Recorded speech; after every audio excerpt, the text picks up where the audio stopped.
Lidamos com pessoas todos os dias, o tempo todo.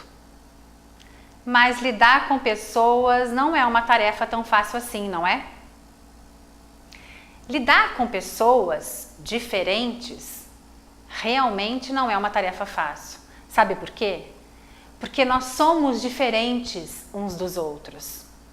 Somos diferentes nos costumes, somos diferentes na criação, na cultura, na nossa formação. Qual então é a arte de lidar com estas pessoas? Vamos falar sobre a fina arte de lidar com pessoas hoje no nosso programa. Vamos falar também sobre equilíbrio de emoções. Já que lidamos com pessoas, como equilibrar nossas emoções então? Como controlar? Como lidar com essas emoções? E a felicidade? Essa tal de felicidade. Como construir a felicidade? Esses são alguns dos temas que nós vamos tratar no programa Emoções com Malu Adib. Hoje é com muito prazer que nós recebemos Ivan Maia. Estamos muito felizes, viu, Ivan? Também de estou feliz recebê-lo aqui no nosso programa. Muito obrigada por ter vindo. Ivan Maia é estrategista empresarial, treinador emocional, especialista em relacionamento humano e solução de problemas, com foco especial em formação de líderes e mudanças de comportamento. Ele também é mentor emocional e especialista em formação de sucessão empresarial, ajudando a mudar, formar e propagar a cultura empresarial necessária. Escritor, conferencista, palestrante, autor dos livros O Caminho do Guerreiro Interior e A Fina Arte de Lidar com Pessoas, um livro maravilhoso que eu indico a todos a leitura, eu tenho na minha cabeceira. Este livro já está na 3ª edição, não é, Ivan? Já vendeu mais de 100 mil exemplares. Sua missão é ajudar empresas e pessoas nas 7 áreas da vida humana para serem mais felizes e viverem plenamente. Bela e linda missão, Ivan. Ivan, lidamos com pessoas o tempo todo, todos os dias, com diferentes pessoas, porque somos de formação diferente, cultura diferente, educação diferente, enfim. Lidar com pessoas não é fácil. Vamos falar da sua maior expertise, né? Que é a fina arte de lidar com pessoas. Qual é então, Ivan, essa fina arte que nos ajuda a lidar com as pessoas de diferentes costumes e mantermos este equilíbrio emocional nessa relação?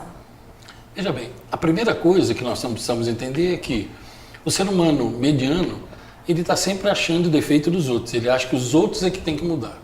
Então, nós temos basicamente 2 tipos de pessoas no mundo, né, que eu chamo dos os comuns e os incomuns, ou os tolos e os sábios, tanto faz, né? Os que voam e os que rastejam. Infelizmente, a história do mundo sempre mostrou, e hoje em dia não é diferente, que aproximadamente 95% das pessoas, elas são comuns, são tolas. Então elas acham, o tolo, ele acha que o outro é que tem que mudar. E ele não vê que a única pessoa que tem que mudar é ele mesmo. Então, a raiz da fina arte de lidar com pessoas é a gente saber o seguinte: a única pessoa que tem que mudar sou eu. Se eu entender isso, então eu entendo também que quando você muda, o mundo muda. Quando você muda, tudo muda. Então, não adianta eu querer mudar a minha esposa, mudar o meu chefe, o meu cliente, o meu filho. Eu mudo a mim. Se eu souber lidar comigo mesmo, porque a fina arte de lidar com pessoas é lidar principalmente com a pessoa mais difícil do mundo, que é você mesmo. Por isso que o sobrenome do livro é Uma Viagem ao Interior da Alma Humana.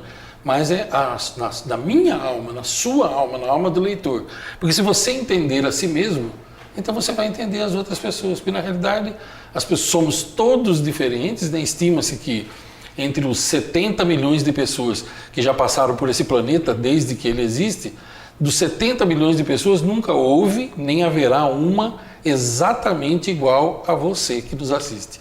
Nunca. Ah, mas eu tenho um gêmeo idêntico, um irmão gêmeo idêntico. O nome é idêntico, mas de idêntico não tem nada. É parecido, é semelhante, mas não é idêntico. O DNA é diferente, a impressão da córnea é diferente, o som da voz é diferente, tudo é diferente. Então não há duas pessoas iguais, não existe. Por isso, por um lado, todos somos diferentes. Né? Somos mas por outro, tem coisas que nos tornam todos iguais. Por exemplo, todos queremos nos sentir importantes. Todos nós queremos um lugar no mundo. Todos nós estamos 100% do tempo preocupados conosco mesmos. Então, se você entende isso, você tem o mundo nas mãos. Por quê? Porque uma das coisas que a gente precisa para viver é dinheiro. Ah, ele é a coisa mais importante do mundo? Não, claro que ele não é. Não adianta você ter dinheiro e não ter saúde, por exemplo. Mas tente ficar sem ele um mês e me diga o que você consegue fazer. Ele não é a coisa mais importante do mundo, mas ele é muito importante, especialmente se ele for honesto. Um dinheiro honesto. Né? Agora, dinheiro anda no bolso de quem? Pessoas. Então, se você quiser ganhar dinheiro, você precisa estar cercado de quê? Pessoas. Só que elas têm que querer dar o dinheiro para você. É aí que está o detalhe. Tem duas maneiras de conseguir algo de alguém. Eu posso ter, claro, eu posso te ameaçar na saída do prédio com um revólver e você me dá a tua bolsa, você me dá o teu dinheiro, você me dá a chave do teu carro. Mas não é disso que nós estamos falando. Estamos falando conseguir que você me dê o seu dinheiro. Então isso é uma arte, né? E essa arte vem através de lidar. Sim. Então a gente pode dizer que a maior arte é lidar consigo. Sim, você começa a lidar com você mesmo e entender. Por que tem dias que você acorda feliz? Por que tem dias que você acorda alegre e acorda triste? Por que tem dias que tem vontade de chutar tudo? Por que tem dias que parece que as portas todas se fecham para você? E por que tem dias que é o contrário? E esse entendimento? Esse entendimento vem exatamente de você saber como é que a raiz do ser humano é formada. Aí para isso nós vamos ter que ir para o Criador do ser humano. Né? Então o meu livro ele é todo baseado na minha crença. Eu sou um criacionista, eu creio no Criador e na criação. Eu não sou um evolucionista. Eu não acho que a gente veio de uma explosão e nem... Bom, eu pelo menos nunca morei dentro de uma jaula, apesar do que dizem por aí. Eu nunca fui macaco, posso garantir isso para você. Tenho fotos minhas de bebê, eu já nasci uma criança. Então, dizem que a gente veio do macaco. Eu não vim, eu vim da minha mãe. Então, baseado nisso, é mais fácil da gente... Porque o pessoal fala, os macacos viraram gente. Mas os macacos que estavam no zoológico de Piracicaba, quando eu tinha 10 anos de idade, eles estão lá até hoje, eles não viraram gente. Então aconteceu alguma coisa na evolução, a gente parou, o macaco parou de virar gente? Não.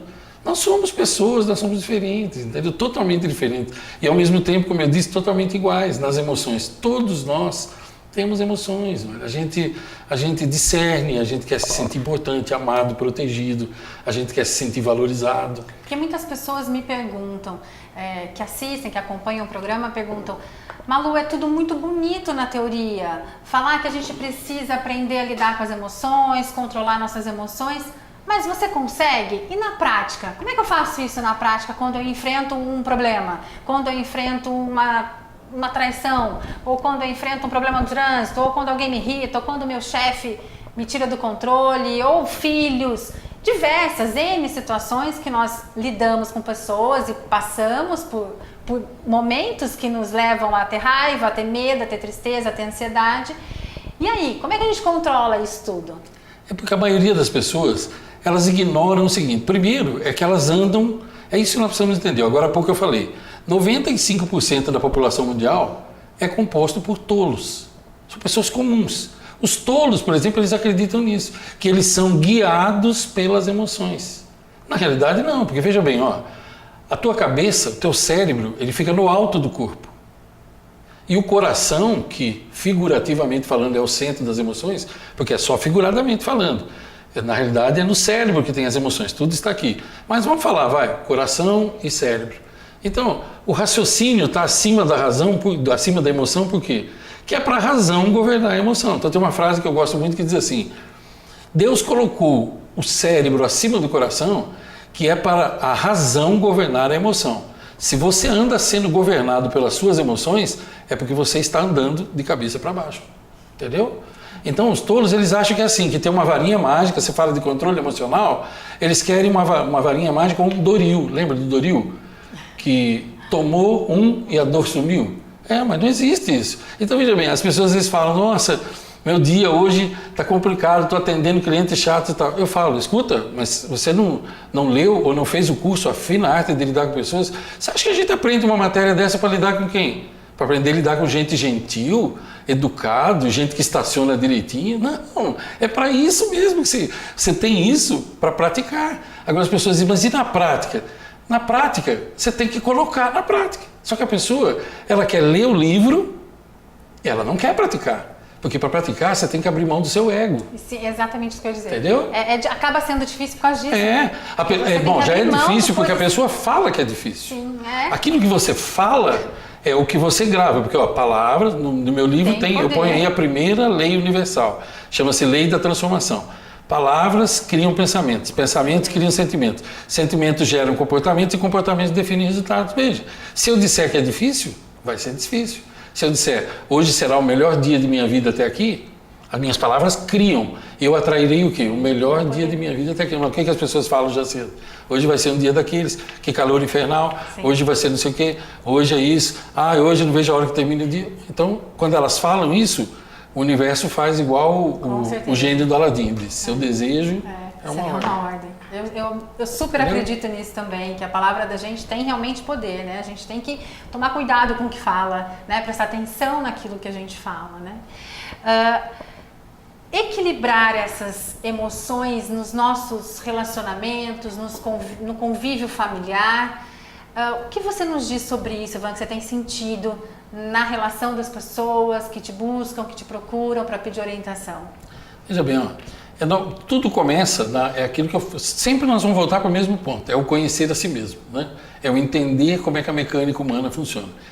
Veja bem, por que a maioria dos casamentos não dá certo? Até 1920, década de 1920, nós tínhamos um divórcio para cada 27 casamentos. Desde a década de 1990, nós temos um divórcio para cada 3 casamentos. As duas principais razões apontadas nos estudos, nas entrevistas são excesso de crítica, falta de valorização, certo? Aí vocês perguntam, qual dos dois é pior? Porque excesso de crítica, o cônjuge está te criticando o tempo todo. Sim. Falta de valorização, ele não te enxerga, que é o que eu chamo de solidão a 2. Né? Você está sozinho a 2. E aí, o que piora isso? É que as pessoas se casam ou vão morar junto esperando que o outro a faça feliz. E isso não vai acontecer. Porque a única coisa, marque bem, a única coisa para a qual você não precisa de ninguém, nem eu preciso de ninguém, a única coisa é para ser feliz. Porque ser feliz é uma decisão individual. Você toma a decisão de ser feliz. Ninguém pode fazer isso por você. E tendo tomado a decisão de ser feliz, o universo começa a conspirar a seu favor e você vai agindo no sentido de ser feliz. Quando você é feliz, você pode se casar com quem você escolher, porque é o seguinte, o fardo de me fazer feliz não pode estar nos ombros da minha esposa. Isso é altamente injusto. Ela não vai conseguir me fazer feliz. Outro aquilo, né? Exato. Que sou eu, que depende de mim. E outra, aí se eu sou feliz, eu posso me casar com a outra pessoa para fazê-la feliz. Exatamente. E quanto mais eu a faço feliz, mais o princípio da reciprocidade volta, mas eu não estou dependendo dela. Tanto é verdade isso, que você chega em alguns lugares, a pessoa fala, se eu chegar com a minha esposa, eles dizem, essa é a tua outra metade? Eu digo, não, nada de metade, eu nasci inteiro e vou morrer inteiro, não tenho metade. Porque senão se ela morrer, eu nunca mais vou ser inteiro? Não, somos 2 inteiros que decidiram viver juntos. Você entende? Isso começa já na raiz do pensamento. Quando você entende isso, você entende que ser feliz independe do carro que você dirige, do dinheiro que você tem, se você é casado ou solteiro, se você mora em casa grande ou pequena, não importa. Você decidiu ser feliz. Você vai chorar? Claro, nós vamos chorar porque você é uma pessoa feliz que está chorando porque teve uma perda, está se sentindo frustrado. Às vezes a gente nem sabe o motivo. Que é absolutamente normal. Mas eu sou feliz. Eu choro porque eu ainda estou vivo. Quando eu morrer, eu não vou chorar mais. Quando você morrer, você não vai ter mais tristeza, frio, calor, depressão. Agora, eu não conheço ninguém que queira morrer. Você não acha estranho isso? As pessoas reclamam tanto, mas tudo isso que elas estão sentindo é porque estão vivas. Se você está triste, que bom. Significa que você não morreu ainda. Acho eu, né? Porque tem um monte de gente que já morreu. A pessoa só não sabe, né? Sim, muitos, infelizmente, né? A gente sente, eu acho que você sente isso também, que a sociedade está doente nesse sentido, né? Exatamente por isso, eles ficam buscando a felicidade em coisas externas, em coisas materiais. Tem uma dificuldade, eu percebo que as pessoas têm uma dificuldade muito grande em olhar para si e perceber realmente que a felicidade está logo ali, né? Eu gostaria que você nos desse algumas dicas, então, né? se possível, como então? Como que eu posso fazer isso? Ok, então eu tenho que acordar e dizer hoje o dia vai ser maravilhoso. Tá, se eu tô cheia de problemas ou desempregada ou com doença, como que a gente faz, né? Vamos tentar ajudar as pessoas nesse sentido, dizer na prática, né? Qual é o passo então? O que eu devo fazer? Olha, é bastante simples isso. Ó. Tem uma técnica que eu uso há anos e quem aplica nunca se arrepende disso. Veja, você acordou? Você abriu os olhos hoje? Então a primeira coisa que eu te digo é o seguinte: se você abriu os olhos hoje, parabéns. Aproximadamente 300 mil pessoas não tiveram esse privilégio hoje.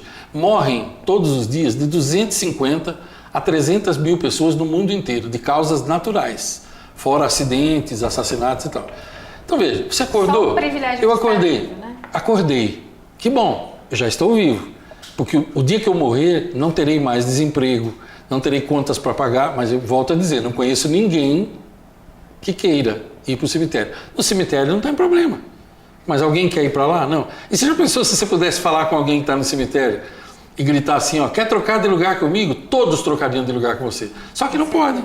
Aí você vai dizer, ó, mas eu estou desempregado, estou com depressão, não consigo sair de dentro de casa, minha mãe me maltratava quando eu era pequeno. Todos trocariam de lá. Seria uma legião de mortos que queriam trocar de lugar. Então, acordou? Vou falar no meu caso, acordo todos os dias. A primeira coisa que eu faço, é automático, porque é um hábito já que eu criei. Eu digo, Senhor, muito obrigado, eu estou aqui de novo. Eu não tinha garantia nenhuma, estou aqui. Eu falo, obrigado pelo dia de ontem e obrigado por esse dia de hoje que eu sei que vai ser maravilhoso. Isso para mim é automático. Ok.